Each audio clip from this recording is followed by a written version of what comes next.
India का कानूनी framework दुनिया भर में इसीलिए सराहा जाता है क्योंकि खासकर महिलाओं को प्रोटेक्ट करने के लिए काफी प्रोग्रेसिव रहा है। Section 498A, domestic violence act और पॉश जैसे कानून को इसीलिए बनाया गया था ताकि महिलाओं को न्याय मिले और उनकी सुरक्षा को और ज्यादा सशक्त करा जा सके। लेकिन अब एक डिस्टर्बिंग ट्रेंड सामने आया है। इन्हीं कानूनों का मिसयूज भी होता है, जहां कुछ लोग इन्हें अपने स्कोर को सेटल करने के लिए यानी कि बदला लेने के लिए या फाइनेंशियल गेन्स के लिए एक वेपन करके इस्तेमाल करते हैं। तो समस्या क्या है? इन कानूनों का मकसद था महिलाओं को सुरक्षित रखना, लेकिन जब इनका गलत इस्तेमाल होता है तो बेकसूर लोगों की जिंदगी बर्बाद हो जाती है। जुडिशियल सिस्टम पर अननेसेसरी बर्डन पड़ता है और असली विक्टिम की क्रेडिबिलिटी भी डाउट में आ जाती है। सेक्शन 498A आईपीसी, इसमें पुलिस बिना इन्वेस्टिगेशन के अरेस्ट कर सकती थी किसी समय में। बाद में सुप्रीम कोर्ट ने अरनेश कुमार की जजमेंट में गाइडलाइंस पास करी कि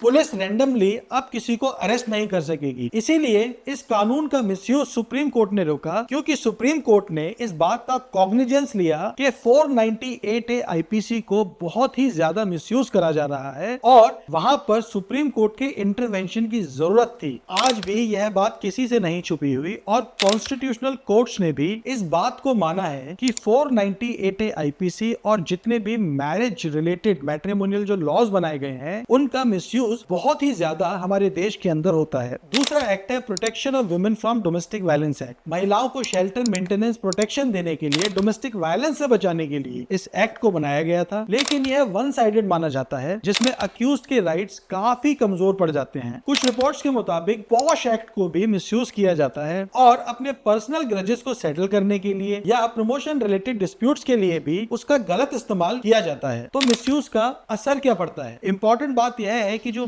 अक्यूज्ड है उसके ऊपर emotional trauma, social stigma, career उसका पूरा बर्बाद हो जाता है। कई बार तो ऐसे अक्यूज सुसाइड तक कर लेते हैं और जो रियली में एक विक्टिम होती है लड़की, जिनके सेफगार्ड के लिए इन कानूनों को बनाया गया था, उसकी आवाज कहीं ना कहीं दब जाती है, क्योंकि विक्टिम की क्रेडिबिलिटी भी बाकी लोगों के मिसयूज करने की वजह से कहीं ना कहीं पर शेक होती है। लोग उनके ऊपर भी शक करने लगते हैं कि कहीं उन्होंने भी झूठा केस तो दाखिल नहीं किया। और जुडिशरी जो कि ऑलरेडी ओवरलोडेड है, सिस्टम के अंदर और भी ज्यादा झूठे केसेस आने की वजह से जुडिशरी के ऊपर भी बर्डन पड़ता है। हाल ही में अतुल सुभाष का केस सामने आया, जो कि एक 34 साल का लड़का था और अपनी वाइफ निकिता सिंघानिया के फॉल्स एलिगेशन का शिकार बना। उस पर 498A के तहत केस फाइल किया गया। बिना किसी स्ट्रॉन्ग एविडेंस के, झूठे केस के प्रेशर की वजह से अतुल ने सुसाइड कर लिया। एक 90 मिनट का वीडियो और 24 पेजेस का सुसाइड नोट छोड़कर, जिसमें उसने अपनी सारी तकलीफें और हैरेसमेंट के बारे में डिटेल में बताया। बाद में पुलिस ने निकिता, उसकी मां और भाई को अबेटमेंट टू सुसाइड के केस में अरेस्ट कर लिया। यह 3 अलग अलग सिटीज में छुपे हुए थे, लेकिन एक फोन कॉल के बेसिस पे पुलिस ने उन्हें ढूंढ निकाला। उनका मेडिकल टेस्ट कराया गया और कोर्ट ने उन्हें 2 हफ्तों के लिए जुडिशियल कस्टडी में भी भेजा था। और देखने वाली बात यह है कि जो निकिता का और अतुल का 4 साल का बच्चा था, कहीं ना कहीं वह भी इस झूठे मामले की वजह से सफर कर रहा था। और भी मिसयूज के मामले सामने आए थे, जैसे कि रोहतक सिस्टर केस 2014, बस में लड़कों पर हैरेसमेंट का इल्जाम लगाया गया था, वह वीडियो वायरल हो गया। बाद में इन्वेस्टिगेशन में कई कॉन्ट्रडिक्शन निकल के आए। हितेश गुप्ता 2021 का केस, यह जयपुर का केस था, जहां फॉल्स 498A का केस लगाया गया था फाइनेंशियल बेनिफिट्स के लिए। और हाल ही में तो एक ऐसा केस भी सामने आया है जहां पर जो महिला थी उसने एक ऐसा काम ही बना लिया था कि वह बार बार शादी करती थी, मेंटेनेंस लेती थी, डिवोर्स लेती थी अपने हस्बैंड से मेंटेनेंस लेने के बाद में, और ऐसा उसने 7 से 8 बार किया। लेकिन फाइनली कोर्ट ने उसकी इस हरकत को पकड़ लिया और कॉम्पेंसेशन लगाया। तो मुद्दा यह उठता है कि यह लॉ मिसयूज क्यों होता है? देखिए, एक रीजन यह हो सकता है कि जो लॉ है वह जेंडर बाइज्ड है। जो राइट्स महिलाओं के पास हैं कि यदि उनके साथ में डोमेस्टिक वायलेंस होता है तो वह डोमेस्टिक वायलेंस एक्ट के अंदर अपने लिए रेमेडी को ढूंढ सकते हैं, वैसा राइट या वैसी रेमेडी आदमियों के पास नहीं है, जो कि एक बहुत बड़ा कारण है कि इन कानूनों का मिसयूज होता है। मैं समझता हूं कि रिमोट एरियाज के अंदर एक्चुअल में ऐसे कानूनों की बहुत जरूरत है, जहां पर आज भी लड़कियों के साथ में बहुत ही ज्यादा गलत प्रकार का व्यवहार होता है। लेकिन at the same time metro cities के अंदर, जहां पर रिवर्स सिचुएशन है कि लड़कों के साथ में ज्यादा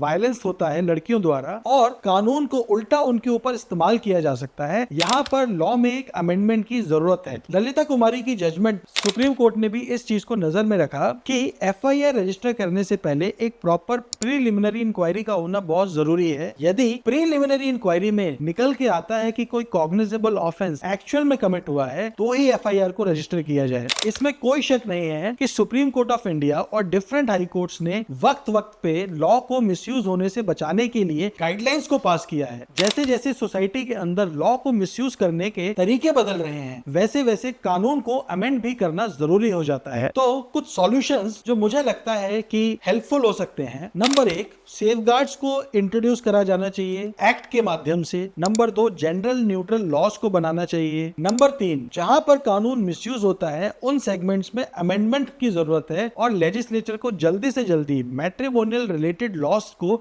अमेंड करना चाहिए। पब्लिक अवेयरनेस एक बहुत ही इंपॉर्टेंट रोल प्ले करेगी। यह बताया जाए लोगों को कि यदि कानून का गलत इस्तेमाल किया तो उनके ऊपर पेनल्टी उल्टी लगाई जा सकती है, जिससे लोगों के अंदर कानून को सतर्कता से इस्तेमाल करने के लिए अवेयरनेस बढ़ेगी। और साथ ही असली विक्टिम्स जहां पर नजर आते हैं वहां पर प्रोसीडिंग्स को फास्ट ट्रैक किया जाए, काउंसलिंग सिस्टम को बनाया जाए और विक्टिम को कॉम्पेंसेट करने के लिए प्रॉपर सिंगल विंडो का सिस्टम होना चाहिए। महिलाओं को सुरक्षा देनी बहुत जरूरी है, लेकिन किसी भी इंसान को कानून को एक वेपन की तरह गलत इस्तेमाल करने का कोई अधिकार नहीं है। जस्टिस तभी सही होगा हर पार्टी के साथ फेयर एंड अनबायस्ड बिहेवियर हो। यह इशू सिंपल नहीं है लेकिन इग्नोर भी नहीं कर सकते। जहां एक तरफ हम महिलाओं को एम्पावर करना चाहते हैं वहीं दूसरी तरफ हमें यह भी इंश्योर करना जरूरी है कि यदि महिला कानून का गलत इस्तेमाल करती है तो उसके लिए स्ट्रिक्ट एंड हेवी पेनल्टी दी जाए, क्योंकि कानून की रिस्पेक्ट तब जनता की नजरों में बढ़ती है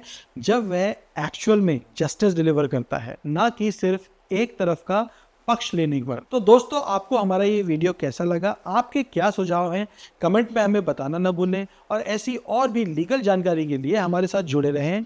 धन्यवाद।